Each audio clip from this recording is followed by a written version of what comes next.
أعوذ بالله من الشيطان الرجيم بسم الله الرحمن الرحيم إن الحمد لله نحمده ونستعينه ونستغفره ونعوذ بالله من شرور أنفسنا ومن سيئات أعمالنا من يهده الله فلا مضل له ومن يضلل فلا هادي له وأشهد أن لا إله إلا الله وحده لا شريك له وأشهد أن محمدا عبده ورسوله। পরবর্তী কাহিনী হচ্ছে কোন নবীকে নিয়ে বর্ণিত কুরআনের দীর্ঘতম কাহিনী, আল কালিম মুসা আলাইহিস সালাতু ওয়াস সালামের কাহিনী। মুসা আলাইহিস সালাম, ফিরআউন এবং বনী ইসরাইলের প্রসঙ্গ নিয়ে আল্লাহ সুবহানাহু ওয়া তাআলা কুরআনের 40টিরও বেশি সূরায় আলোচনা করেছেন এবং সরাসরি মুসা আলাইহিস সালামের নাম আল্লাহ সুবহানাহু ওয়া তাআলা উল্লেখ করেছেন সর্বমোট 136 বার। এমনকি ফিরআউনের নাম আল্লাহ সুবহানাহু ওয়া তাআলা কুরআনে উল্লেখ করেছেন 70 বারেরও বেশি, 74 বার। প্রায় 550 আয়াত আল্লাহ সুবহানাহু ওয়া তাআলা নাযিল করেছেন মুসা, ফিরআউন এবং বনী ইসরাইলের কাহিনী বর্ণনা প্রসঙ্গে। এই কারণে আমরা দেখতে পাই একজন আলেম তিনি মন্তব্য করেছেন, কুরআন যেন অলমোস্ট মুসা আলাইহিস সালামেরই কাহিনী হয়ে যাচ্ছিল। সুবহানাল্লাহ, কুরআনে মুসা আলাইহিস সালামকে এত বেশি বার উল্লেখ করা হয়েছে যে একজন আলেম তিনি মন্তব্য করে বলেছেন কুরআন যেন অলমোস্ট মুসা আলাইহিস সালামেরই কাহিনী হয়ে যাচ্ছিল। 136 বার আল্লাহ সুবহানাহু ওয়া তাআলা মুসা আলাইহিস সালামের নামকে সরাসরি উল্লেখ করেছেন। মুসা আলাইহিস সালাম হচ্ছেন সেই ব্যক্তি যার নাম আল্লাহ সুবহানাহু ওয়া তাআলা কুরআনে সর্বাধিক বার উল্লেখ করেছেন, এবং ফিরআউন হচ্ছে সেই ব্যক্তি যার নাম দ্বিতীয় সর্বাধিক বার আল্লাহ সুবহানাহু ওয়া তাআলা কুরআনে উল্লেখ করেছেন। এমন কোন নবী নেই যার কথা কুরআনে মুসা আলাইহিস সালামের থেকে বেশি আলোচনা করা হয়েছে। এমন কোন কাহিনী নেই যেটা দৈর্ঘ্যের দিক থেকে, বিস্তারের দিক থেকে এবং পুঙ্খানুপুঙ্খভাবে আলোচনা করার দিক থেকে মুসা আলাইহিস সালামের কাহিনী সমতুল্য। একদিকে আল্লাহ সুবহানাহু ওয়া তাআলা মুসা আলাইহিস সালামের কাহিনীকে একাধিক স্থানে একাধিক সূরাতে বর্ণনা করেছেন, অপরদিকে একই ঘটনাকে আল্লাহ সুবহানাহু ওয়া তাআলা কুরআনের বিভিন্ন স্থানে রিপিট করেছেন। কেন করা হয়েছে? আমরা কি বলতে পারি যে এটা করার অন্যতম একটা কারণ হচ্ছে মুসা আলাইহিস সালাম তিনি একজন বড় নবী, উলুল আজমি মিনার রাসূল, রাসূলদের মধ্যে যারা শ্রেষ্ঠ 5 জন তাদের একজন, এই কারণে এই কাহিনীকে এত গুরুত্ব সহকারে আল্লাহ সুবহানাহু উল্লেখ করেছেন। তাহলে তো আমরা বলতে পারি যে ইব্রাহিম আলাইহিস সালাম তিনি ছিলেন দ্বিতীয় সর্বশ্রেষ্ঠ নবী। ইব্রাহিম আলাইহিস সালাম তিনিও উলুল আজমি মিনার রাসূল, রাসূলদের মধ্যে যারা শ্রেষ্ঠ 5 জন তাদের একজন। এবং ইবনে কাসির রাহিমাহুল্লাহ তিনি উল্লেখ করেছেন যে আলেমদের মধ্যে এই মত সুপ্রতিষ্ঠিত যে নবী মুহাম্মদ সাল্লাল্লাহু আলাইহি ওয়াসাল্লামের পর ইব্রাহিম আলাইহিস সালাম হচ্ছেন দ্বিতীয় সর্বশ্রেষ্ঠ নবী। কিন্তু ইব্রাহিম আলাইহিস সালামের কাহিনী মুসা আলাইহিস সালামের কাহিনীর মতো এত বারবার উল্লেখ করা হয়নি। ইব্রাহিম আলাইহিস সালামের কাহিনী মুসা আলাইহিস সালামের কাহিনীর মতো এত বিস্তারিতভাবে আল্লাহ সুবহানাহু ওয়া তাআলা বর্ণনাও করেননি। কেন মুসা, ফিরআউন এবং বনী ইসরাইলের কাহিনীকে আল্লাহ সুবহানাহু ওয়া তাআলা এতবার এত বিস্তারিতভাবে আমাদের সামনে পেশ করেছেন? এটা এই কাহিনীর এবং কাহিনী জানার গুরুত্বকে আমাদের সামনে তুলে ধরে। আসুন তার মধ্য থেকে কয়েকটি বিষয় আমরা জানার চেষ্টা করি যে কারণগুলো মুসা আলাইহিস সালামের কাহিনীর গুরুত্বকে বহুগুণে বৃদ্ধি করে দিয়েছে। তার মধ্যে 1 নম্বর কারণ হচ্ছে উম্মতে মুহাম্মদী, মুহাম্মদ সাল্লাল্লাহু আলাইহি ওয়াসাল্লামের উম্মতের আগে সর্বশেষ মুসলিম উম্মাহ, আমাদের সবথেকে কাছের মুসলিম উম্মাহ, এটা হচ্ছে বনী ইসরাইল। আমরা জানি ইতিহাসে অনেকগুলো মুসলিম উম্মাহ ছিল, মুসলিম জাতি ছিল। প্রত্যেক নবীর জাতি হচ্ছে এক একটি মুসলিম জাতি, এবং নবীদের নাম অনুসারে সেই জাতিগুলোকে নামকরণ করা হয়ে থাকে। যেমন মুহাম্মদ সাল্লাল্লাহু আলাইহি ওয়াসাল্লামের উম্মতকে আমরা বলে থাকি উম্মতে মুহাম্মদী। ঠিক তেমনি ভাবে নূহ আলাইহিস সালামের উম্মত, আদম আলাইহিস সালামের উম্মত, হুদ আলাইহিস সালামের উম্মত, সালেহ আলাইহিস সালামের উম্মত, এই সবগুলো উম্মতই ছিল এক একটি মুসলিম উম্মাহ বা মুসলিম জাতি। এই ধারাবাহিকতায় মুহাম্মদ সাল্লাল্লাহু আলাইহি ওয়াসাল্লামের উম্মতের ঠিক আগের উম্মত যেটা ছিল সেটা হচ্ছে বনী ইসরাইল, ইয়াকুব আলাইহিস সালামের বংশে আসা নবীদের উম্মাহ, তাদের জাতি। সুতরাং আবির্ভাবের দিক থেকে মুহাম্মদ সাল্লাল্লাহু আলাইহি ওয়াসাল্লামের উম্মতের সবথেকে কাছের উম্মত, সবচেয়ে কাছের মুসলিম জাতি হচ্ছে বনী ইসরাইল। এবং যেহেতু মুহাম্মদ সাল্লাল্লাহু আলাইহি ওয়াসাল্লাম উম্মত সম্পর্কে বলা হয়ে থাকে আমরা হচ্ছে পূর্বের সমস্ত জাতিগুলোর সত্যায়নকারী, তাদের কিতাবগুলোর উত্তরাধিকারী, কাজেই আমাদেরকে জানতে হবে সবশেষ চূড়ান্ত মুসলিম জাতি হিসেবে আমরা পূর্ববর্তী কাদেরকে সত্যায়ন করছি, তাদের ঘটনা কি ছিল, তাদের ইতিহাস কি ছিল। সুতরাং ইতিহাসের এই বিষয়টি আমাদেরকে নিয়ে যাচ্ছে দ্বিতীয় পয়েন্টের দিকে, যেটা মুসা আলাইহিস সালামের কাহিনীর গুরুত্বকে বহুগুণে বাড়িয়ে দিয়েছে। সেটা হচ্ছে বনী ইসরাইলের ইতিহাস অভিজ্ঞতার দিক থেকে অনেক অনেক সমৃদ্ধ। বনী ইসরাইল এমন একটি জাতি, এমন একটি উম্মাহ যাদের অস্তিত্ব ইতিহাসে অনেক লম্বা একটা সময় ধরে ছিল। তারা বিভিন্ন রকম অবস্থার মধ্য দিয়ে অতিক্রম করেছে, নানা রকম ভুলভ্রান্তি করেছে, ভুল পথে চলেছে, এমনকি অনেক বিষয় নিয়ে তাদের মধ্যে মতভেদও ছিল। আল্লাহ সুবহানাহু ওয়া তাআলা তিনি চাচ্ছেন যেন আমরা সেই সবগুলো ঘটনা থেকে, অভিজ্ঞতা থেকে শিক্ষা গ্রহণ করি, যেন আমরা একই ভুল পুনরায় না করি। আল্লাহ সুবহানাহু ওয়া তাআলা চাচ্ছেন যেন পূর্বের মুসলিম জাতির এই দীর্ঘ ইতিহাস থেকে শিক্ষা নিয়ে সর্বশেষ মুসলিম জাতি হিসেবে আমাদের দুনিয়ার কাজে, দাওয়ার কাজে যেন আমরা সেই শিক্ষাগুলোকে সঠিকভাবে ব্যবহার করতে পারি। আল্লাহ সুবহানাহু ওয়া তাআলা তিনি জানেন যে বর্তমান এই মুসলিম জাতি এরাও সেই পূর্বের জাতিগুলোর ভুলকে অনুসরণ করবে। এমনকি রাসূলুল্লাহ সাল্লাল্লাহু আলাইহি ওয়াসাল্লাম তিনিও এই বিষয়ে বলেছেন। রাসূলুল্লাহ সাল্লাল্লাহু আলাইহি ওয়াসাল্লাম তিনি বলেছেন, তোমরা তো প্রত্যেক কদমে কদমে তোমাদের আগে যারা এসেছে তাদের পদক্ষেপকে অনুসরণ করবে, এমনকি যদি তারা গুইসাপের গর্তেও প্রবেশ করে তোমরা সেখানেও প্রবেশ করবে। সাহাবারা রাদিয়াল্লাহু আনহুম তারা জিজ্ঞাসা করলেন, ইয়া রাসূলুল্লাহ, আপনি কি ইহুদি এবং খ্রিস্টানদের কথা বুঝাচ্ছেন? রাসূলুল্লাহ সাল্লাল্লাহু আলাইহি ওয়াসাল্লাম বললেন, তারা নয় তো কারা? সুতরাং স্পষ্ট হয়ে গেল যে আমরা আমাদের পূর্বের জাতিগুলোর ভুলকে অনুসরণ করব। কিন্তু পূর্বের জাতিদের সাথে বর্তমান মুসলিম জাতির ভুলের পার্থক্য হচ্ছে আল্লাহ সুবহানাহু ওয়া তাআলা মুসলিম জাতির জন্য বিশেষ অনুগ্রহ স্বরূপ হেদায়েতকে, কুরআনকে আমাদের সাথে রেখে দিয়েছেন এবং মুসলিমদের মধ্যে কিয়ামত পর্যন্ত অবশ্যই এমন একটি দল থাকবে যারা হকের উপরে সুপ্রতিষ্ঠিত থাকবে। কাজেই সেই ভুল যদি আমরা করেও ফেলি, ভুল থেকে মুক্তির পথ হচ্ছে কুরআনকে দেখা, কুরআনের মাধ্যমে পূর্বের জাতির ঘটনাগুলোকে, অভিজ্ঞতাগুলোকে, ইতিহাসগুলোকে বিশ্লেষণ করা। এবং এই উদ্দেশ্যেই আল্লাহ সুবহানাহু ওয়া তাআলা বনী ইসরাইলের ঘটনাগুলোকে আমাদের সামনে এত বিস্তারিতভাবে, পুঙ্খানুপুঙ্খভাবে বিভিন্ন স্থানে উল্লেখ করেছেন। কাজেই মূসা, ফিরআউন এবং বনী ইসরাইলের কাহিনী আমাদেরকে অবশ্যই জানতে হবে। ৩ নম্বর গুরুত্বপূর্ণ কারণ, প্রত্যেক জাতিতে, প্রত্যেক সময়ে, প্রত্যেক যুগে আমরা দেখতে পাই হক এবং বাতিলের মধ্যে দ্বন্দ্ব, সংঘাত, যুদ্ধ, লড়াই ইত্যাদি হয়ে থাকে। এটা দুনিয়ার এক চিরন্তন নীতি। হক এবং বাতিলের এই লড়াইয়ের ধরন, লড়াইয়ের স্বরূপ এবং লড়াইয়ের ফলাফল কি হবে, এটা বুঝতে হলে আমাদেরকে পূর্বের জাতিগুলোর ইতিহাস জানতে হবে এবং বিশেষ করে বনী ইসরাইলের ইতিহাস জানতে হবে।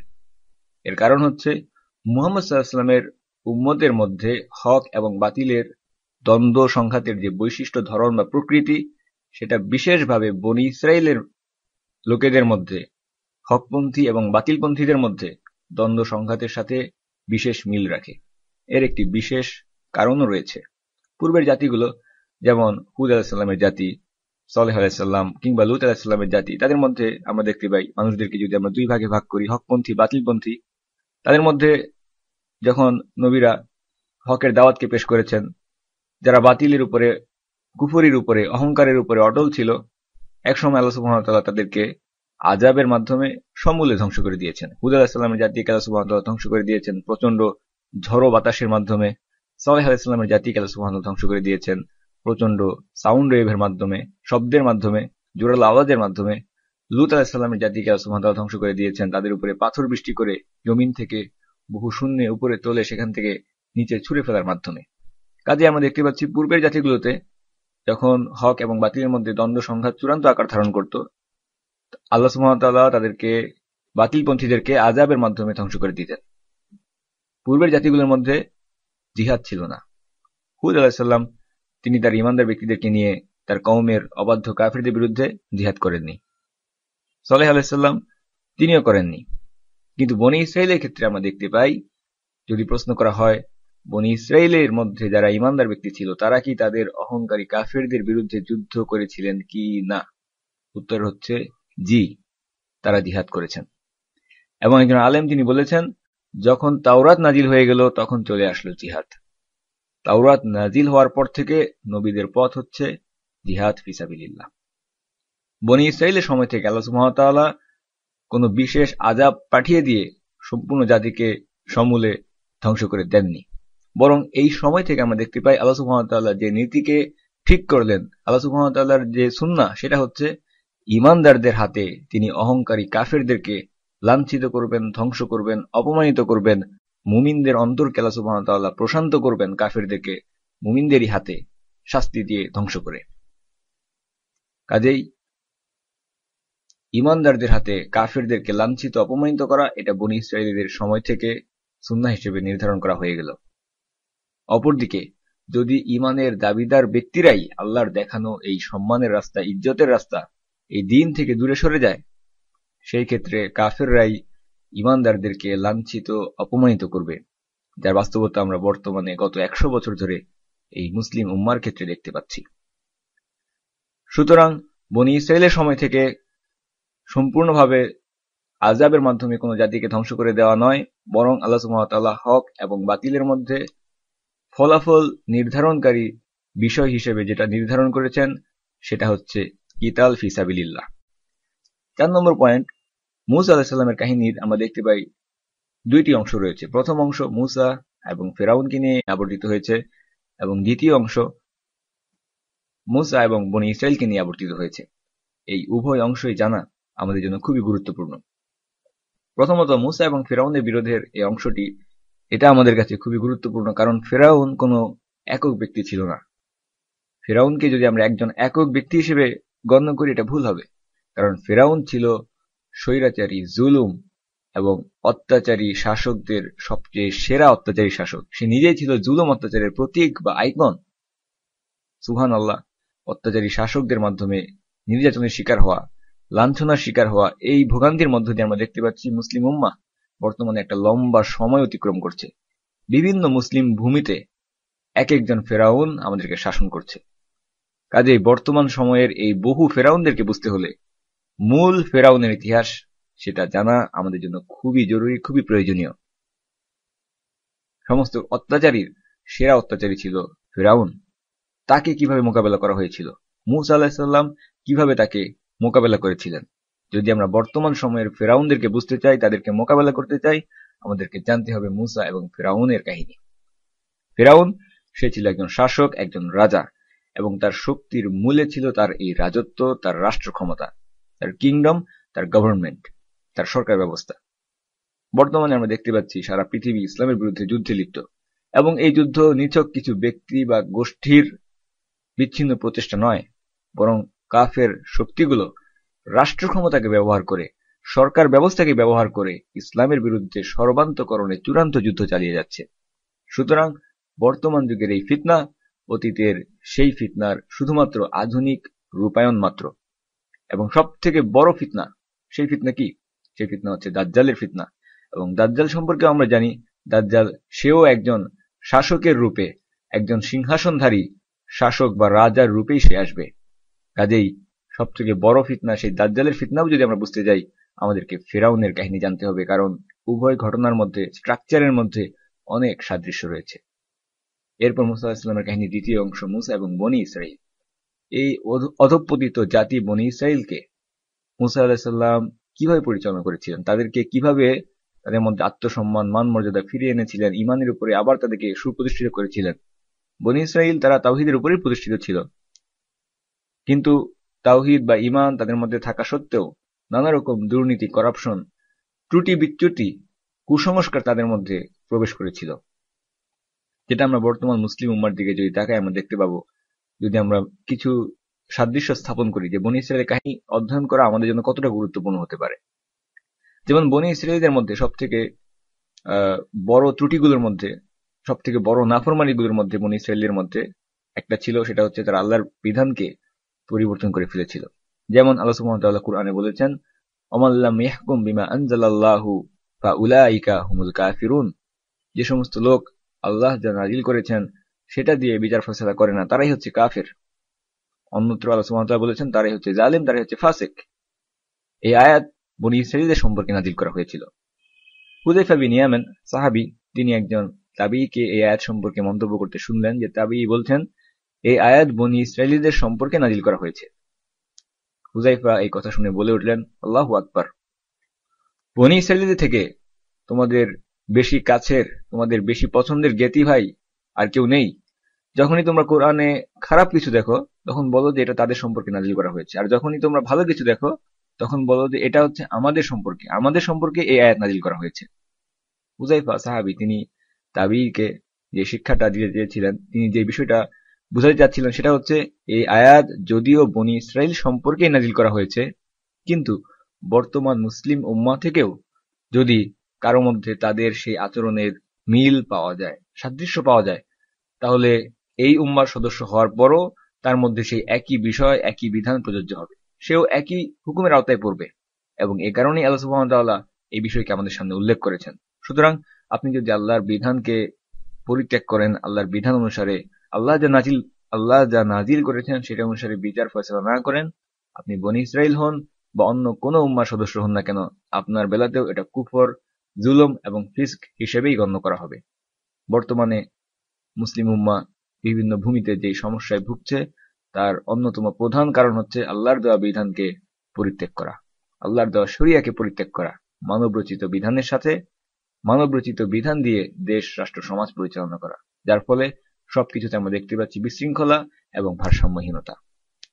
৫ নম্বর কারণ, যে কারণে আল্লাহ সুবহানাহু ওয়া তাআলা বনী ইসরাইল জাতি বা ইহুদিদের সম্পর্কে, বর্তমানে যারা ইহুদি হিসেবে পরিচিত, তাদের সম্পর্কে এত বেশি আলোচনা করেছেন কোরআনে, তার অন্যতম একটি কারণ হচ্ছে আল্লাহ সুবহানাহু ওয়া তাআলা তিনি সর্বজ্ঞানী এবং আল্লাহর সেই জ্ঞানের অন্তর্ভুক্ত বিষয় এটা আল্লাহ জানেন। বনী ইসরাইলদের এই দল বা বর্তমানের ইহুদি, এরাই হচ্ছে আল্লাহর দ্বীনের প্রধান শত্রু। এই দলটি আল্লাহর দ্বীনের প্রধান শত্রু হবে প্রথম দিন থেকে শুরু করে কিয়ামত পর্যন্ত। সুবহানাল্লাহ, সংখ্যার দিক থেকে যদি আমরা তুলনা করি, আমরা দেখতে পাবো ইহুদিরা খুবই ক্ষুদ্র একটি উম্মাহ, খুবই ক্ষুদ্র একটি জাতি, তাদের লোক সংখ্যা খুবই কম।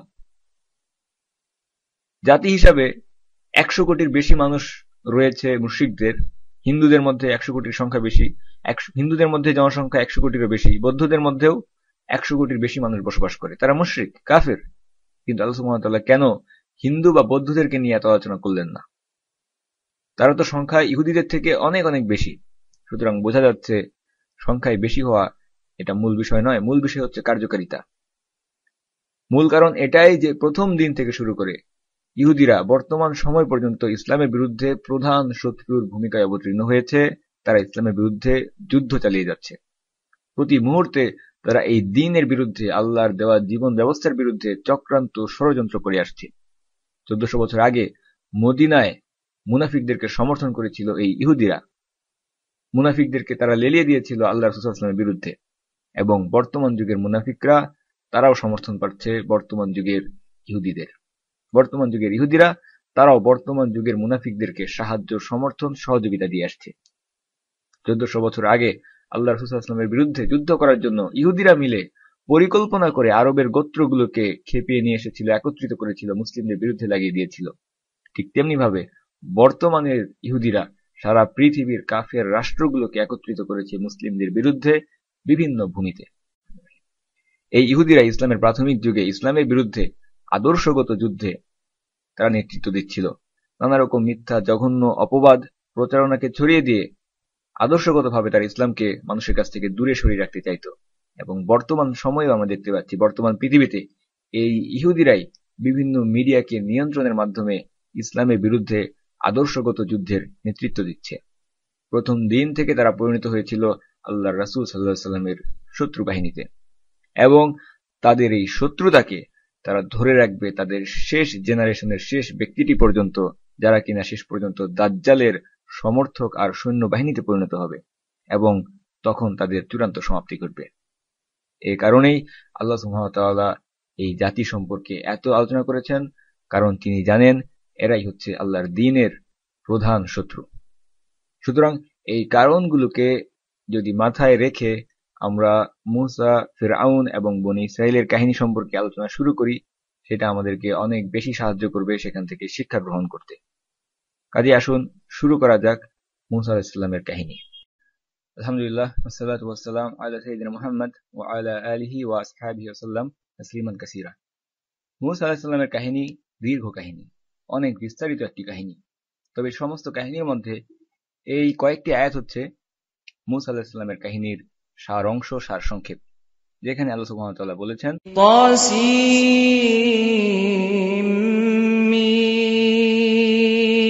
তিলকা আয়াতুল কিতাবিল মুবিন নাতলু আলাইকা মিন নাবাই মূসা ওয়া ফিরআউন বিল হাক্কি লিকাওমিন ইউমিনুন। তিলকা আয়াতুল কিতাবিল মুবিন, এগুলো হচ্ছে সুস্পষ্ট কিতাবের আয়াত। নাতলু আলাইকা মিনান নাবাইল মূসা ওয়া ফিরআউনা বিল হক লিকাওমি ইউমিনুন, আমি আপনার কাছে মূসা এবং ফিরআউনের বৃত্তান্তকে বর্ণনা করছি। আল্লাহ সুবহানাহু ওয়া তাআলা বলেছেন নাবা সংবাদ বা খবরকে আল্লাহ সুবহানাহু ওয়া তাআলা বর্ণনা করছেন, মূসা এবং ফিরআউনের খবর। সুতরাং আল্লাহ সুবহানাহু ওয়া তাআলা বলছেন এটা হচ্ছে একটা নিউজ, খবর। এবং এরপর আল্লাহ সুবহানাহু ওয়া তাআলা বলছেন বিল হক, সত্য সংবাদ, সত্য সহকারে আল্লাহ সুবহানাহু ওয়া তাআলা এই সংবাদকে আমাদের সামনে পেশ করেছেন। বর্তমানে আমরা যখন বিভিন্ন উৎস থেকে সংবাদ লাভ করি, তার মধ্যে মিথ্যা মিশ্রিত থাকে, সত্য মিশ্রিত থাকতে পারে, সত্য মিথ্যা মিশ্রিত সংবাদ আমরা লাভ করি। কিন্তু আল্লাহ সুবহানাহু ওয়া তাআলা বলছেন তিনি যে সংবাদকে আমাদের সামনে পেশ করছেন সেটা হচ্ছে সম্পূর্ণ সত্য, বিল হক। কাদের জন্য এই সংবাদকে আল্লাহ সুবহানাহু ওয়া তাআলা পেশ করছেন? লিকাউমি ইউমিনুন, ঈমানদার সম্প্রদায়ের জন্য, মুমিনদের উদ্দেশ্যে আল্লাহ সুবহানাহু ওয়া তাআলা এই ঘটনাকে, সংবাদকে আমাদের সামনে পেশ করছেন। এরপর আল্লাহ সুবহানাহু ওয়া তাআলা এই সূরায় মূসা আলাইহিস সালামের সময়কার সামাজিক এবং রাজনৈতিক অবস্থা সম্পর্কে হাইলাইট করেছেন। আল্লাহ সুবহানাহু ওয়া তাআলা বলছেন, ইন্না ফিরআউনা আলা ফিল আরদি ওয়া জাআলা আহলাহা শিয়আ يستضعف طائفة منهم يذبح أبناءهم ويستحيي نساءهم إنه كان من المفسدين ইন্না ফিরআউনা আলা ফিল আরদ, ফিরআউন জমিনে উদ্ধত হয়ে উঠেছিল, প্রভাবশালী হয়ে উঠেছিল। ইন্না ফিরআউনা আলা ফিল আরদ ওয়া জাআলা আহলাহা শিয়াআন, এবং জমিনের বাসিন্দাদেরকে সে বিভিন্ন দল উপদলে বিভক্ত করে রেখেছিল। ইয়াস্তাদঈফু তাইফাতাম মিনহুম, তাদের মধ্যে একটা দলকে সে দুর্বল করে রেখেছিল, একটা দলকে সে দুর্বল করে রেখেছিল। ইউযাব্বিহু আবনাহুম ওয়া ইস্তাহয়ী নিসাআহুম, তাদের পুত্র সন্তানদেরকে সে জবাই করত, হত্যা করত এবং নারীদেরকে জীবিত ছেড়ে দিত। আল্লাহ সুবহানাহু ওয়া তাআলা বলছেন ইন্নাহু কানা মিনাল মুফসিদিন, নিশ্চয়ই সে ছিল ফাসাদ সৃষ্টিকারীদের মধ্যে একজন, অনর্থ সৃষ্টিকারীদের মধ্যে একজন। সুতরাং এটাই হচ্ছে সেই সময়কার রাজনৈতিক অবস্থা। ফিরআউন একমাত্র নেতৃত্বস্থানীয় ক্ষমতাধর ব্যক্তি, ক্ষমতার দ্বন্দ্বে তার সমকক্ষ কেউ ছিল না, সে ছিল আনপ্যারালাল পাওয়ার হেড, এবং সে এতটাই প্রভাবশালী, ক্ষমতাধর, শক্তিশালী ছিল, জনগণের জীবনের উপরে সে এমনভাবে প্রভাব বিস্তার করে রেখেছিল, সে ভাবতে শুরু করলো সেই হচ্ছে সবার রব, দাবি করতে শুরু করলো, সে বলল আনা রব্বুকুমুল আলা, আমি তোমাদের সবচেয়ে বড় রব। এমনকি ফিরআউন আরো বলল, وقال فرعون يا أيها الملأ ما علمت لكم من إله غيري, আমি তো জানি না যে আমি ছাড়া তোমাদের আর কোনো ইলাহ আছে, আমি ছাড়া তোমাদের আর কোনো ইলাহ বা উপাস্য আছে, এরকম কোনো সংবাদ আমার জানা নেই। সুতরাং তার এতটাই ক্ষমতা ছিল, আল্লাহ সুবহানাহু ওয়া তাআলা তাকে এতটাই ক্ষমতা দিয়েছেন, সে নিজেকে দিব্যি প্রকাশ্য ইলাহ, উপাস্য, রব বলে দাবি করতে শুরু করলো। এমনকি কেউ এই কথার প্রতিবাদ করার সাহস পেল না। যখন সে বলল আমি তোমাদের সব থেকে বড় রব, কেউ বলল না যে তুমি অবাস্তব দাবি করছো, তুমি ভুল করছো। এটা একটা নির্দেশক, এটা বোঝার জন্য, এই অবস্থা বোঝার জন্য যে ফিরআউন কত বড় অত্যাচারী, জালিম, কত বড় প্রভাবশালী ছিল। সে এরকম দাবি করেছে কারণ এটা বলার মতো প্রভাব তার জনগণের জীবনের উপরে তার ছিল। আল্লাহ সুবহানাহু ওয়া তাআলা বলছেন ইন্না ফিরআউনা আলা ফিল আরদি ওয়া জাআলা আহলাহা শিয়আন ইয়াস্তাদঈফু তাইফাতাম মিনহুম, আল্লাহ সুবহানাহু ওয়া তাআলা বলছেন ওয়া জাআলা আহলাহা শিয়আন ইয়াস্তাদঈফু তাইফাতাম মিনহুম, সে জমিনের বাসিন্দাদেরকে বিভিন্ন দলে উপদলে বিভক্ত করে রেখে তাদের একটা দলকে সে দুর্বল করে রেখেছিল। প্রথমত সে কি করেছে, জমিনের বাসিন্দা দেশবাসীদেরকে বিভিন্ন দল উপদল গ্রুপে বিভক্ত করে রেখেছে এবং তাদের একটা দলকে সে দুর্বল করে রেখেছে। আমরা দেখতে পাই সমস্ত যুগে সমস্ত জালিম অত্যাচারী শাসকদের শাসনের নীতি হচ্ছে এটা, বিভক্তি, ডিভাইড এন্ড রুল, ভাগ করো এবং শাসন করো। অত্যাচারী শাসক তার শাসন ক্ষমতাকে পরিচালনা করে, শাসন ক্ষমতাকে টিকিয়ে রাখে বিভক্তির মাধ্যমে। অপরদিকে একজন ন্যায়পরায়ণ শাসক, তিনি শাসন করেন জনগণকে একত্রিত করে ঐক্যের মাধ্যমে। ফিরআউন মিশরের মানুষকে বিভিন্ন শ্রেণীতে, দলে, উপদলে, গোত্রে বিভক্ত করে রেখেছিল এবং এটা ছিল তার ক্ষমতায় টিকে থাকার একটা কৌশল। সমাজে শ্রেণী বৈষম্য ঘটিয়ে, বিভক্তি ঘটিয়ে সে তার আধিপত্যকে ধরে রেখেছিল এবং এই সমস্ত দল উপদলের মধ্যে সব থেকে নিচু অবস্থায় ছিল বনী ইসরাইল। অন্যান্য গোত্রগুলোকে তাদের থেকে বেশি মর্যাদা দেওয়া হতো এবং বনী ইসরাইলকে দাস দাসীতে পরিণত করে রাখা হয়েছিল। মিনহুম, তাদের মধ্যে একটা দলকে দুর্বল করে রেখেছিল এবং তাদের পুত্র সন্তানদেরকে সে হত্যা করত, জবাই করত এবং নারীদেরকে সে জীবিত ছেড়ে দিত। এই বনী ইসরাইল সম্পর্কে আমরা আলোচনা করে বলেছি, বনী ইসরাইল এরা হচ্ছে ইয়াকুব আলাইহিসসালামের বংশধর।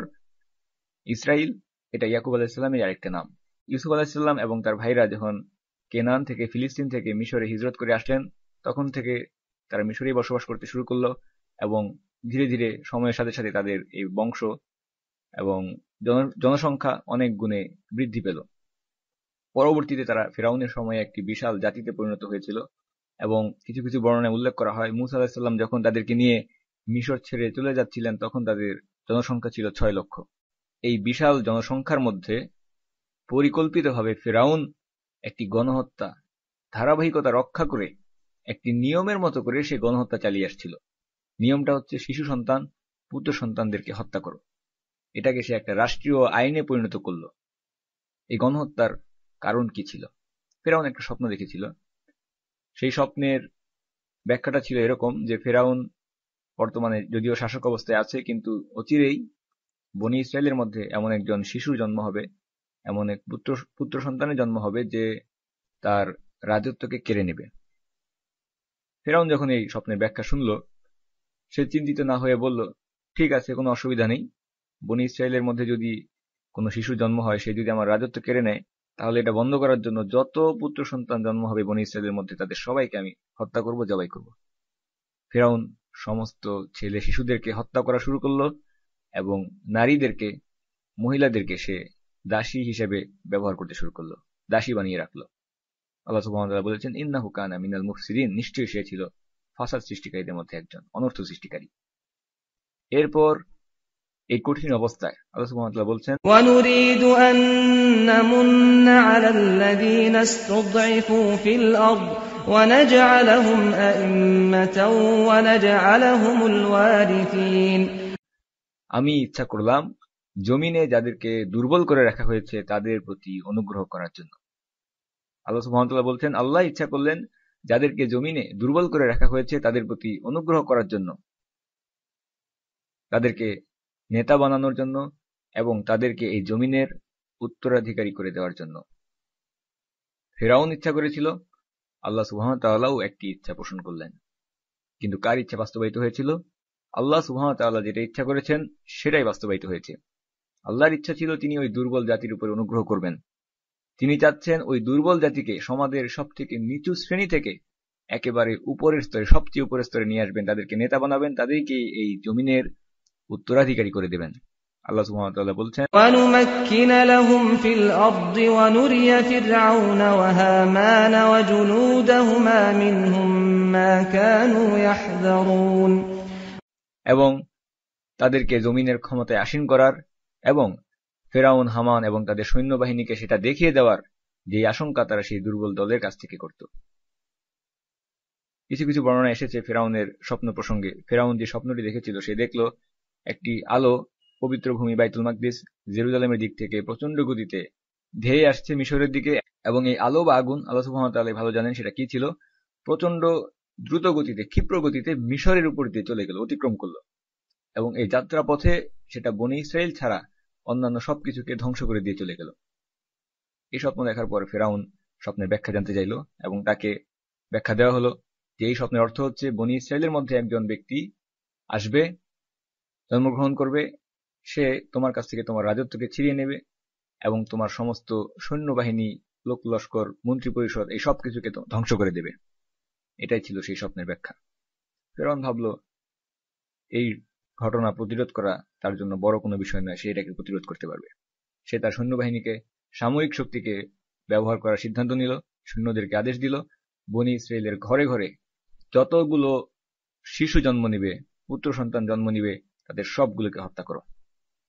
এবং পরবর্তীতে ফেরাউন তার সমস্ত রাজত্বে গর্ভবতী মহিলাদেরকে খুঁজে বের করার জন্য গুপ্তচরদের ব্যবহার করা শুরু করলো। প্রত্যেক শহরে, গ্রামে, প্রত্যেকটা মহল্লায় সেই গুপ্তচরদের মাধ্যমে মহিলাদের উপরে নজরদারি শুরু করলো। যদি কোথাও কোনো গর্ভবতী মহিলা থাকতো তাদেরকে নজরবন্দি করা হলো। যেই মাত্র তারা কোনো পুত্র সন্তান প্রসব করত, তাহলে পুত্র সন্তানকে সেইখানেই জবাই করে দেওয়া হতো, হত্যা করে দেওয়া হতো। আর যদি কোনো কন্যা সন্তান হতো তাহলে তাকে ছেড়ে দেওয়া হতো, পরবর্তীতে তাকে দাসীতে পরিণত করা হতো। এইরকম একটা কঠিন পরিস্থিতিতে এসে মূসা আলাইহিস সালামের মা তিনি গর্ভধারণ করলেন। কিন্তু তিনি এই বিষয়টাকে গোপন করে গেলেন। যতই আমরা বলি না কেন যে নিশ্ছিদ্র নিরাপত্তা ব্যবস্থা নিশ্চিত করা হয়েছে, 3 স্তর বিশিষ্ট 4 স্তর বিশিষ্ট নিরাপত্তা নিশ্চিত করা হয়েছে, নিরাপত্তা কর্মী আর গোয়েন্দাদেরকে দিয়ে ওই এলাকা ঘিরে রাখা হয়েছে, যতই তারা তৎপর থাকুক না কেন, বাস্তবতা হচ্ছে এটাই যে মানুষ কখনোই শতভাগ নিশ্চিত করে কোনো কিছু করতে পারে না। তাদের মধ্যে ত্রুটি থাকবেই। নিরাপত্তা কর্মী এবং গোয়েন্দাদের কাছে সবসময় এমন কিছু তথ্য থাকে যেগুলোকে তারা মনে করে এটা তেমন বড় কোনো কিছু নয়, এই সংবাদগুলোকে তারা বাদ দেয় বা এড়িয়ে যায়। কিছু না কিছু সংবাদকে তারা কি করে, উপেক্ষা করে। মুসা আলাইহিস সালামের মায়ের গর্ভধারণ ছিল আল্লাহর ইচ্ছায় এমনই একটি সংবাদ, যেটাকে আল্লাহর ইচ্ছায় মুসা আলাইহিস সালামের মা সেই সংবাদকে তিনি গোপন করতে পারলেন। মুসা আলাইহিস সালামের মায়ের গর্ভধারণকে তারা নজরবন্দি করতে পারেনি, কাজেই সন্তান প্রসব করার আগ পর্যন্ত এই সংবাদ কেউ জানল না। কিন্তু যখন মুসা আলাইহিস সালাম ভূমিষ্ঠ হলেন, মা যখন শিশুকে প্রসব করলেন, তখন এই বিষয়টি গোপন রাখা খুবই কঠিন বিষয় হয়ে গেল। এবং সেই কঠিন অবস্থা সম্পর্কে আল্লাহ সুবহানাহু ওয়া তাআলা কুরআনে বর্ণনা করে বলছেন, وَأَوْحَيْنَا إِلَىٰ أُمِّ مُوسَىٰ أَنْ أَرْضِعِيهِ فَإِذَا خِفْتِ عَلَيْهِ فَأَلْقِيهِ فِي الْيَمِّ وَلَا تَخَافِي وَلَا تَحْزَنِي إِنَّا رَادُّوهُ إِلَيْكِ وَجَاعِلُوهُ مِنَ الْمُرْسَلِينَ। আল্লাহ সুবহানাহু ওয়া তাআলা মুসা আলাইহিস সালামের মাকে আদেশ করলেন, আমি মুসা জননীকে আদেশ করলাম তাকে দুধ পান করাতে থাকো।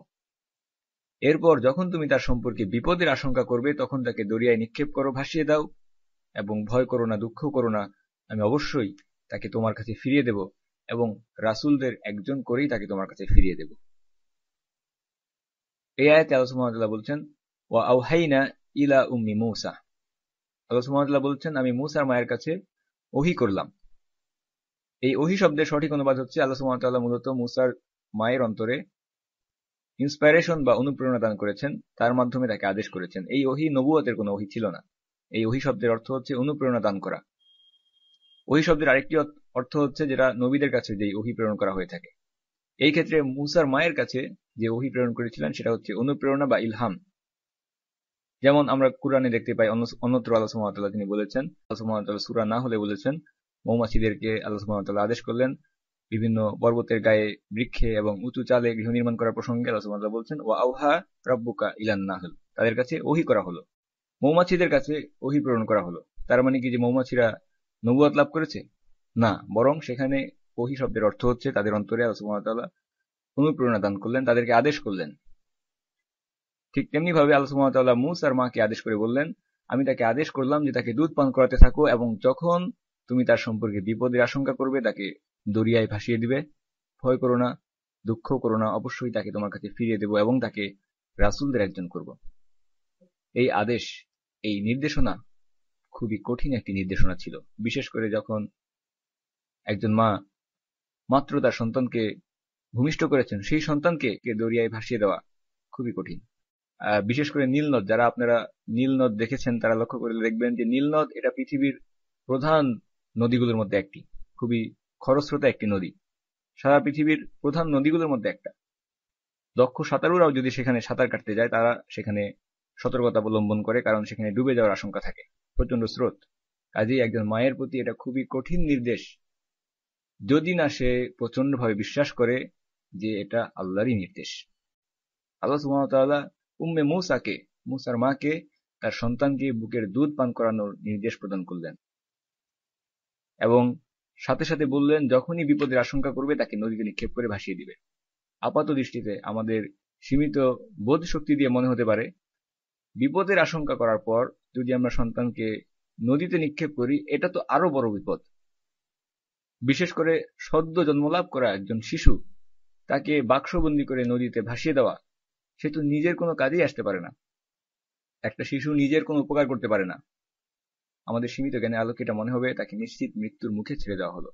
কিন্তু যেহেতু আল্লাহর পক্ষ থেকে নির্দেশ, কাজেই এই নেককার মা তার সন্তানের প্রতি যে মাতৃত্বের টান, সন্তানের প্রতি যে ভালোবাসা, সেই টানকে তুচ্ছ করে আল্লাহর হাতেই তার সন্তানকে ছেড়ে দিতে পেরেছিলেন, এই বিশ্বাসে যে মা হিসেবে তিনি যতটা সন্তানের খেয়াল রাখতে পারবেন, রব হিসাবে আল্লাহ তার বান্দার খেয়াল তার থেকেও বেশি রাখতে পারবেন।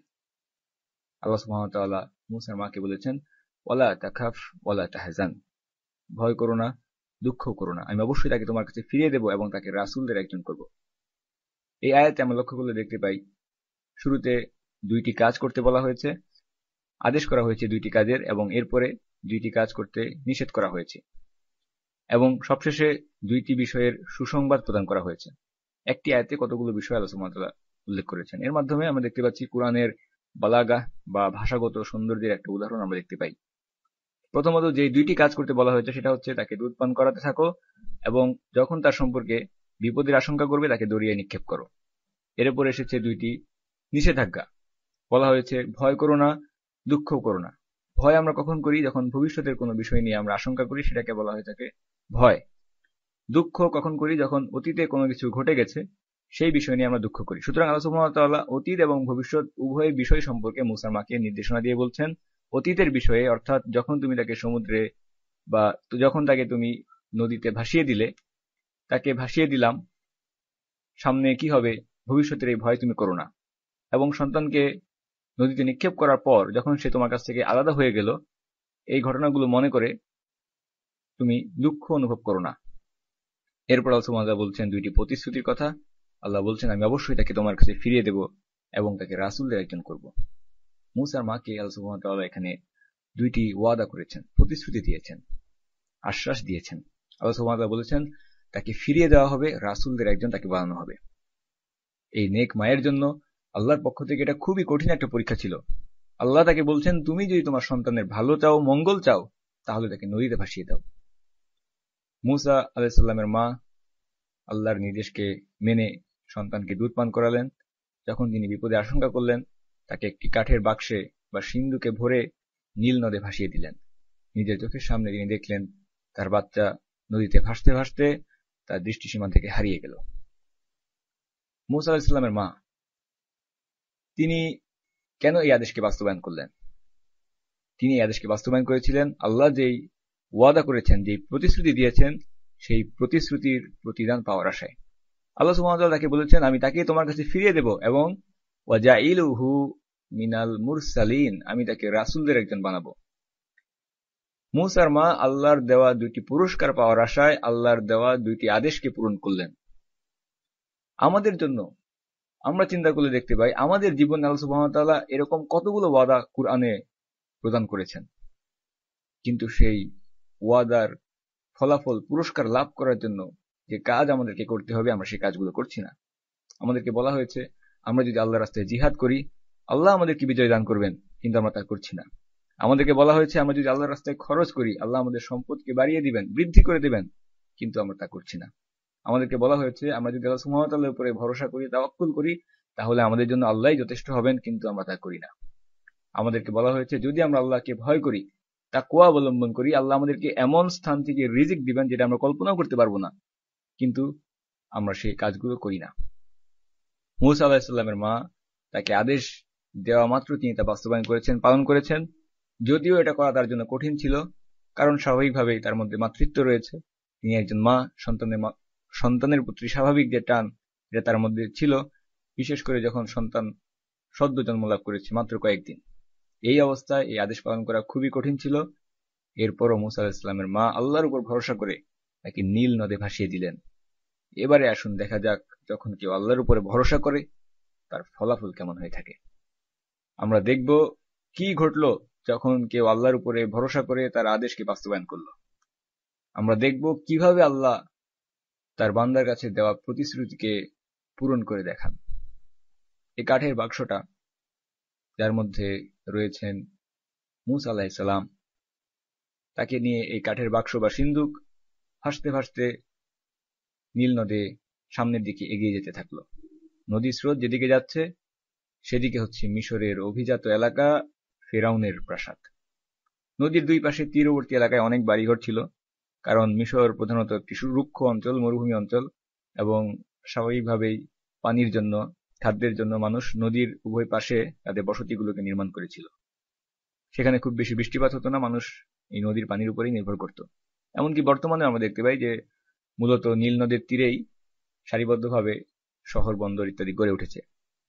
নদীর এই পূর্ব পশ্চিম দুই পাশের এতগুলো বাড়ি, প্রত্যেকটা বাড়ির সামনে ঘাট, এই সবগুলো পেরিয়ে সেই কাঠের বাক্স এগিয়ে চলেছে সামনের দিকে। কোথায় গিয়ে সেই কাঠের বাক্স থামল?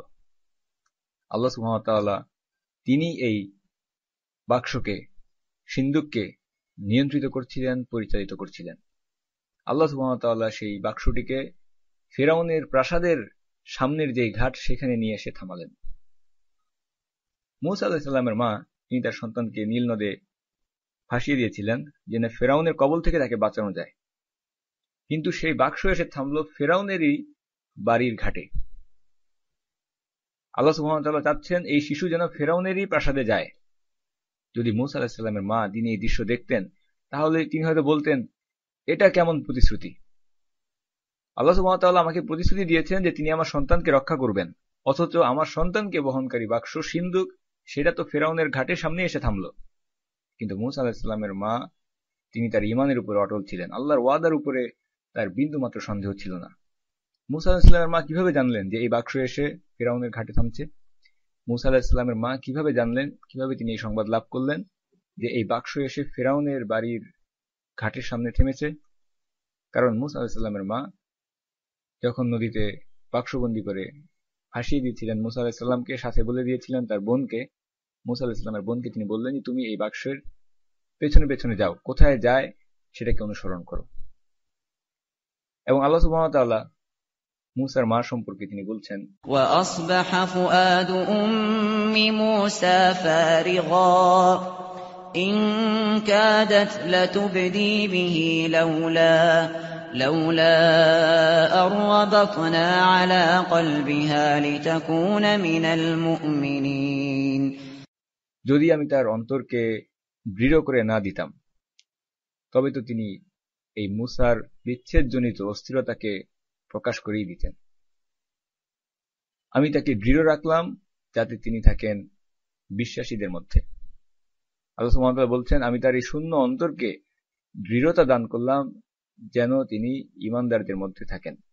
এরপর আল্লাহ সুবহানাহু ওয়া তাআলা বলছেন, فَالْتَقَطَهُ آلُ فِرْعَوْنَ لِيَكُونَ لَهُمْ عَدُوًّا وَحَزَنًا। অতঃপর ফিরআউনের পরিবার মূসাকে উঠিয়ে নিল যেন তিনি তাদের দুশমন এবং দুঃখের কারণ হয়ে যান। আল্লাহ সুবহানাহু ওয়া তাআলা চেয়েছেন যেন মূসা আলাইহিস সালামকে ফিরআউনের লোকেরাই কুড়িয়ে নেয় এবং যেন মূসা আলাইহিস সালাম একসময় তাদেরই দুশমন এবং দুঃখের কারণ হয়ে যান, আফসোসের কারণ হয়ে যান। এখন এটা কিভাবে হতে পারে? ভবিষ্যতের ঘটনা না জানা পর্যন্ত আমাদের সাধারণ চিন্তাশক্তি দ্বারা সেটা বোধগম্য হবে না। কারণ এই ঘটনা, এই পরিকল্পনার বাস্তবায়ন, এটা আল্লাহর শক্তি, কুদরতের একটা দৃষ্টান্ত। কিভাবে এই শিশু মূসা, যিনি কিনা ফিরআউনের প্রাসাদে, ফিরআউনের বাড়িতে বড় হবেন, লালন পালন করা হবে, যারা তাকে আরামেশ, নিরাপত্তা, বিলাসিতা দিবে, তিনি কিনা তাদেরই দুশমন এবং দুঃখের কারণ হয়ে যাবেন। এটা আল্লাহরই কুদরতের এক অসাধারণ দৃষ্টান্ত। যখন ফিরআউনের বাড়ির ঘাটের সামনে এসে সেই বাক্সটি থামল, যার মধ্যে রয়েছে এক সদ্য জন্মলাভ করা ফুটফুটে শিশু, রাজকীয় প্রহরীরা, দাসদাসীরা সেই বাক্সকে উঠিয়ে নিল। বাক্স খুলে তারা দেখল এক সদ্য জন্মজাত শিশু। প্রথম কার কাছে নিয়ে যাওয়া হলো সেই বাক্সকে? আল্লাহ সুবহানাহু ওয়া তাআলা চাননি যে প্রথমেই, শুরুতেই সেই বাক্সবন্দী শিশুকে ফিরআউনের কাছে নিয়ে যাওয়া হোক। কারণ ফিরআউন তার রাজত্ব হারানোর আশঙ্কায় চলতি বছরের সমস্ত ছেলে সন্তানদেরকে, সদ্য জন্মজাত পুত্র সন্তানদেরকে সে হত্যা করছে। সেখানে এটা খুবই স্বাভাবিক, হঠাৎ করে ভাসতে ভাসতে নাম পরিচয়হীন এক শিশু যখন তার বাড়ির ঘাটের সামনে এসে থামল, পুত্র সন্তান সদ্য জন্মজাত, তাকে হত্যা করা খুবই স্বাভাবিক। এ কারণে আল্লাহ সুবহানাহু ওয়া তাআলা চেয়েছিলেন প্রথম যেন এমন এক নারীর কাছে নিয়ে যাওয়া হয় যার মধ্যে সন্তান লাভের আকাঙ্ক্ষা খুবই তীব্র। তিনি হচ্ছেন ফিরআউনের স্ত্রী আসিয়া, যিনি ছিলেন নিঃসন্তান, সন্তানহীনা এক মহিলা। মা হওয়ার তীব্র আকাঙ্ক্ষা তার মধ্যে ছিল। এবং এই নারী যখন দেখলেন এক সদ্য জন্মজাত শিশু, তার মধ্যে মাতৃত্ব লাভের সেই আকাঙ্ক্ষা বড় তীব্রভাবে জেগে উঠল। বাক্স খুলে যখন এক ফুটফুটে শিশুকে তিনি দেখলেন, শিশুর প্রতি তার অন্তরে এক অসাধারণ ভালোবাসা জন্মে গেল। আল্লাহ সুবহানাহু ওয়া তাআলা তার এক নেক বান্দার অন্তরে, এক নেক মহিলার অন্তরে, এক নেক শিশুর প্রতি ভালোবাসা সৃষ্টি করে দিলেন। আল্লাহ সুবহানাহু ওয়া তাআলা পরবর্তী ঘটনা আমাদের সামনে বর্ণনা করে বলছেন, এরপর ফেরাউনের স্ত্রী সে বলল, وقالت امرأة فرعون قرة عين لي ولك لا تقتلوه عسى أن ينفعنا أو نتخذه ولدا এই শিশু আমার এবং তোমার চক্ষু শীতলকারী হবে, লা তাকতুলুহু, তাকে হত্যা করো না। এই আয়াত থেকে আমরা বুঝতে পারি, যখন পরবর্তীতে ফেরাউনের সামনে সেই শিশুটিকে নিয়ে আসা হয়েছিল, সাথে আসিয়া তিনিও আসলেন, ফেরাউন সেই শিশুটিকে হত্যা করতে চেয়েছিল, যার কারণে ফেরাউনের স্ত্রী তিনি বলছেন, লা তাকতুলুহু, তাকে হত্যা করো না, হয়তো সে আমার এবং তোমার উভয়ের জন্যই চক্ষু শীতলকারী হবে। ফেরাউনকে, মূসা আলাইহিস সালামকে হত্যার চেষ্টা করা হয়েছিল। ফেরাউন তার রাজত্ব হারানোর আশঙ্কায় এই শিশুটিকে হত্যা করতে চেয়েছিল, কারণ সে ভেবেছিল এই শিশুটি বনী ইসরায়েলের কোনো একজন হতে পারে। কিন্তু আল্লাহ সুবহানাহু ওয়া তাআলা মূসা আলাইহিস সালামের জন্য নিরাপত্তার ব্যবস্থা করে দিলেন, তাকে ফেরাউনেরই প্রাসাদে থেকে বড় হওয়ার সুযোগ করে দিলেন, লালন পালনের ব্যবস্থা করে দিলেন। এই ঘটনা আমাদেরকে স্পষ্টভাবে দেখিয়ে দিচ্ছে, প্রমাণ করে দিচ্ছে, যদি আল্লাহ সুবহানাহু ওয়া তাআলা তার কোনো বান্দাকে সাহায্য করতে চান, আল্লাহ সুবহানাহু ওয়া তাআলা তা করতে সক্ষম। বাহ্যিক পরিস্থিতি যেমনই হোক না কেন, আল্লাহ যদি চান তার কোনো বান্দাকে নিরাপত্তা দিবেন, সাহায্য করবেন, আল্লাহ তা করতে সক্ষম। কারণ আপনি জানেন না কখন কিভাবে কাদেরকে আল্লাহ তার সৈন্যবাহিনীতে পরিণত করবেন। আল্লাহ সুবহানাহু ওয়া তাআলা ফেরাউনের প্রাসাদে ফেরাউনের স্ত্রীকে মূসা আলাইহিস সালামের জন্য সাপোর্টার, সমর্থক বানিয়ে দিলেন। স্বয়ং ফেরাউনের স্ত্রী তিনি হয়ে গেলেন মূসা আলাইহিস সালামের সাপোর্টার।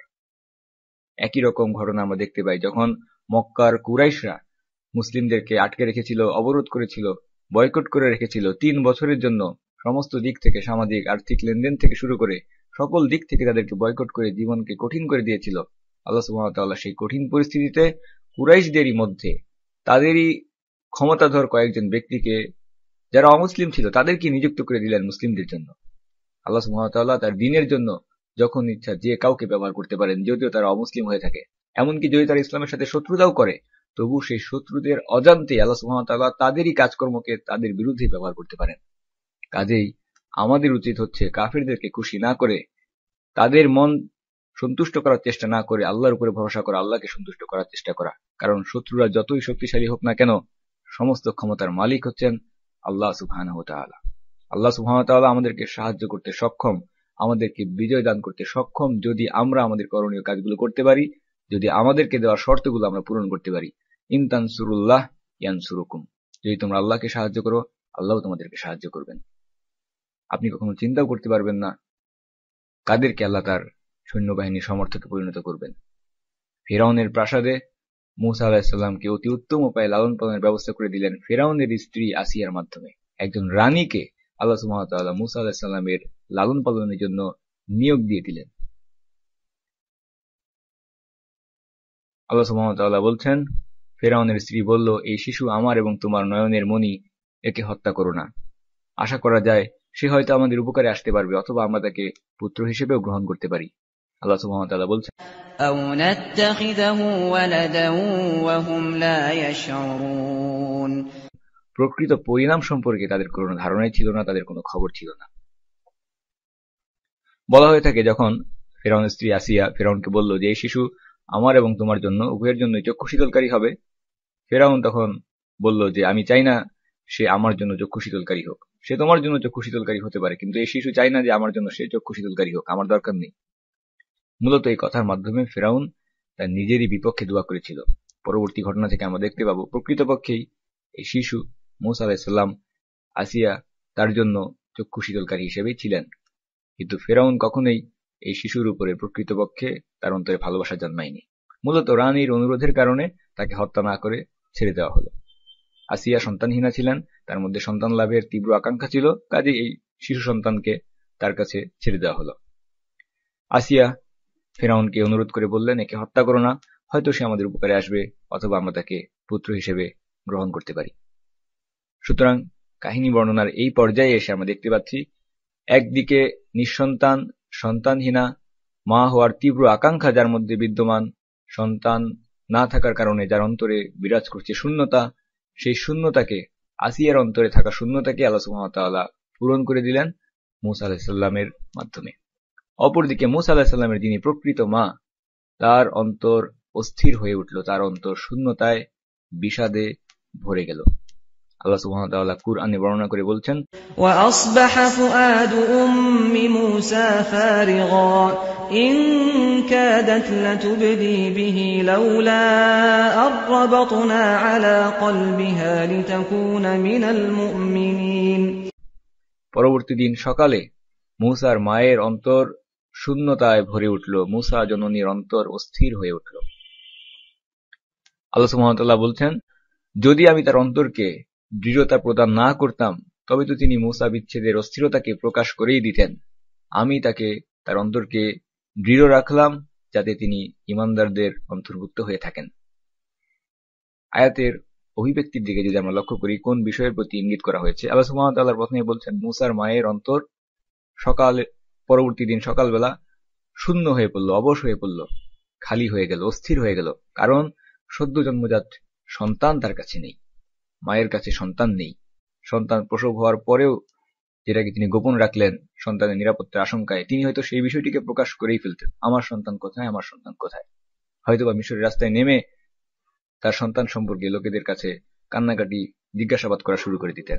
আর যদি তিনি এমনটা করতেন, মুহূর্তের মধ্যে সবাই জেনে যেত ওই নদীতে ভাসতে থাকা শিশুটি হচ্ছে এই মহিলার সন্তান, এবং বনী ইসরায়েলের অন্তর্ভুক্ত হওয়ার কারণে সেই শিশুটিকে হত্যা করে ফেলা হতো। কাজেই এই মুহূর্তে প্রয়োজন সব থেকে বেশি আল্লাহর ওয়াদার উপরে ভরসা করা, দৃঢ় থাকা। আল্লাহ সুবহানাহু ওয়া তাআলা বলছেন, যদি আমি তার অন্তরকে দৃঢ় করে না দিতাম, শক্তি না দিতাম, তাহলে তো তিনি এই অস্থিরতাকে প্রকাশ করেই দিতেন। আমি তাকে দৃঢ়তা দিলাম যেন তিনি ঈমানদারদের অন্তর্ভুক্ত হয়েই থাকেন। সুতরাং আল্লাহ সুবহানাহু ওয়া তাআলা বলছেন, তার শূন্য অন্তরকে, মুসার মায়ের এই অস্থির অন্তরকে যা স্থিরতা দিল সেটা হচ্ছে ঈমান। শূন্য অন্তরকে যেটা পূর্ণ করে দিল সেটা হচ্ছে ঈমান, আল্লাহর উপরে ভরসা। প্রকৃতপক্ষে শূন্য অন্তরকে, অস্থির অন্তরকে ঈমান ছাড়া আর কোনো কিছু দিয়ে পূর্ণ করা, দৃঢ়তা দান করা, স্থিরতা দান করা সম্ভব নয়। আল্লাহ সুবহানাহু ওয়া তাআলা মুসা আলাইহিস সালামের নেক মায়ের অন্তরকে ঈমানের মাধ্যমে দৃঢ়তা দান করেছিলেন, এবং এর কারণেই তিনি স্থির থাকতে সক্ষম হলেন। বিষয়টিকে গোপন রাখলেন, কাউকে কিছু জানালেন না। শুধুমাত্র তিনি, আমরা বলেছি, মুসার বোনকে তিনি বলেছিলেন, তুমি মুসার পেছনে পেছনে যাও। ওয়াকালাত লিউখতিহি উসরিহি, তুমি পেছনে পেছনে যাও, এই বাক্সকে অনুসরণ করো। আল্লাহ সুবহানাহু ওয়া তাআলা বলছেন, وقالت لأخته قصيه فبصرت به عن جنب وهم لا يشعرون। মুসার বোন সকলের অজ্ঞাতে, অপরিচিত হয়ে দূর থেকে তাকে দেখে যেতে লাগলো। মুসা আলাইহিস সালামের মা আল্লাহর ওয়াদার উপরে ভরসা করে মুসা আলাইহিস সালামকে সিন্ধুকে ভরে নদীতে ভাসিয়ে দিয়েছেন ঠিকই, কিন্তু তার মধ্যে যে অস্থিরতা, মাতৃত্বের যে টান, এই অস্থিরতার কারণে তিনি মুসার বোনকে বললেন, তুমি পেছনে পেছনে যাও, দেখো এই বাক্স কোথায় যায়, সে খবর আমাকে জানাও। দূর থেকে মুসার বোন সকলের অগোচরে সেই বাক্সকে অনুসরণ করে যেতে লাগলেন। বাক্সটি নদীর স্রোতে ভেসে যাচ্ছিল এবং মুসার বোন দূর থেকে, তীর থেকে সেই বাক্সকে অনুসরণ করছেন। এক সময় দেখা গেল সেই বাক্স ফেরাউনেরই প্রাসাদের ঘাটে গিয়ে থেকেছে। মুসার বোন দেখলেন, মুসাকে উঠিয়ে নেওয়া হলো। কিন্তু এরপর কি হলো? এক কঠিন অবস্থা। মুসার বোন প্রাসাদের ভিতরে কি ঘটনা ঘটছে তা তিনি জানেন না। শিশুটিকে কি হত্যা করা হলো নাকি সে এখনো জীবিত আছে? এর মধ্যেই অল্প সময় পর মুসার বোন শুনতে পেলেন, ঘোষণা দেওয়া হচ্ছে, এক শিশুকে পালকপুত্র হিসেবে ফেরাউন গ্রহণ করেছে, কিন্তু এই শিশু কারোরই দুধ পান করছে না, এই শিশুর জন্য দুধ মা দরকার। আল্লাহ সুবহানাহু ওয়া তাআলা তার পরিকল্পনাকে এভাবেই বাস্তবায়ন করে থাকেন। এই ঘটনাটি, এটা আল্লাহর সেই পরিকল্পনা বাস্তবায়নেরই একটা অংশ ছিল। আল্লাহর ওয়াদা যা তিনি মুসার মাকে দিয়েছেন সেটাকে যে তিনি বাস্তবায়ন করবেন তারই একটা ঘটনা, অংশ ছিল এটা। মুসা আলাইহিস সালামের উপর আল্লাহ হারাম করে দিয়েছিলেন যে তুমি তোমার মা ছাড়া আর কারো কাছ থেকে দুধ পান করবে না। সদ্যজাত শিশু, তাকে অন্য কোনো খাবার দেওয়া সম্ভব নয়। সেই শিশু যখন কারো কাছ থেকেই দুধ পান না করে, খুবই কঠিন একটা অবস্থা। অনেক মহিলাদেরকে নিয়ে আসা হলো, দুধ মাদেরকে নিয়ে আসা হলো, কিন্তু মুসা আলাইহিস সালাম কারো কাছ থেকেই দুধ পান করলেন না। এটা আল্লাহ সুবহানাহু ওয়া তাআলার এক বিশেষ পরিকল্পনা। মুসা আলাইহিস সালাম রানীর কোলে ছিলেন, কিন্তু কারো কাছ থেকে তিনি দুধ পান করছেন না।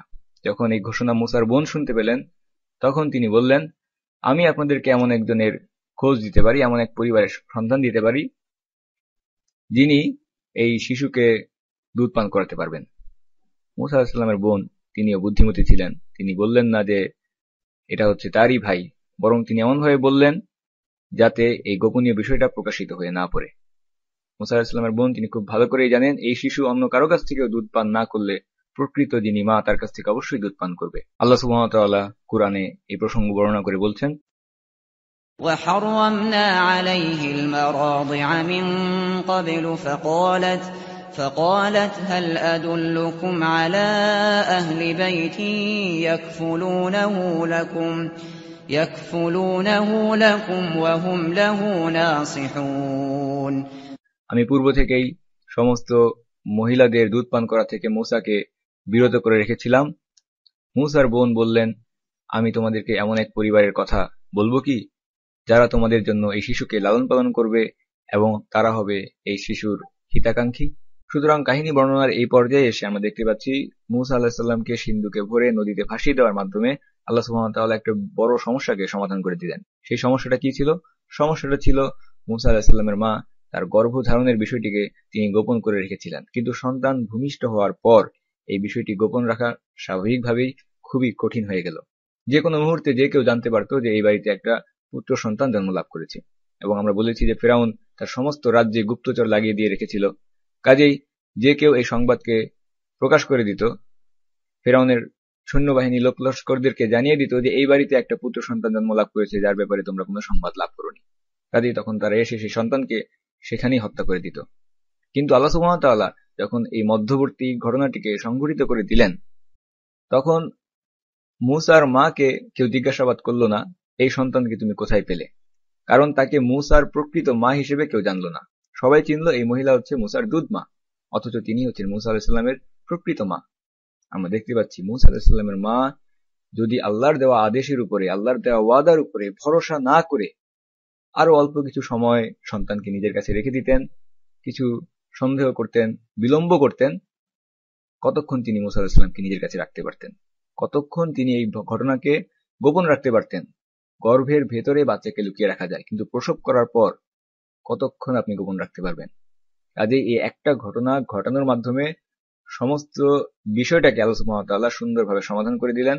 সমস্ত প্রশ্নের উত্তর চলে আসলো। কেউ জানতেও চাইল না এই শিশু তোমার কাছে কিভাবে আসলো, কারণ সবাই যেটা জানলো সেটা হচ্ছে এই শিশু অজ্ঞাত পরিচয়ের এক শিশু নদীতে ভাসছিল, ফেরাউন তাকে পালক পুত্র হিসেবে গ্রহণ করেছে, আর এই মহিলা হচ্ছে তার দুধ মা, অথচ তিনি হচ্ছেন মুসা আলাইহিস সালামের প্রকৃত মা। যখন মুসা আলাইহিস সালামকে তার মায়ের কাছে নিয়ে আসা হলো, মুসা আলাইহিস সালামের মা সন্তানকে ফিরে পেয়ে শান্ত হলেন এবং তাকে দুধ পান করালেন। ফেরাউনের স্ত্রী রানী আসিয়া মুসার মাকে বললেন, তুমি আমাদের প্রাসাদে আসবে, এসে এই শিশুকে দুধ পান করাবে। মুসা আলাইহিস সালামের মা তিনি সন্তানকে ফিরে পেয়ে সন্তুষ্ট হয়েছেন, শান্ত হয়েছেন, এবং তিনি আরো বুঝতে পারলেন যে এই শিশু মুসা সে অন্য কোনো মহিলার কাছ থেকেই দুধ পান করবে না। সুবহানাল্লাহ।